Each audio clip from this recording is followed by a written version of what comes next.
Iro agamata dari kati maka dapat iro pakka masena pun Allah Ta'ala luar biasa. Luar biasa.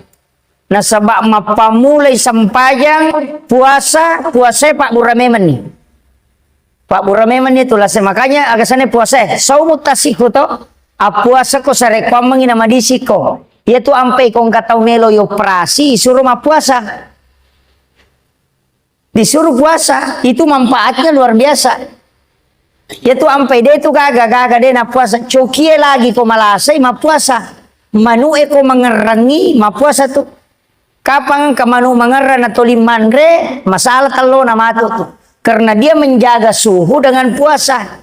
Yaitu ulae 40 hari sampai 70 hari tidak makan, tidak minum. Napa malolo lega itu balu olina.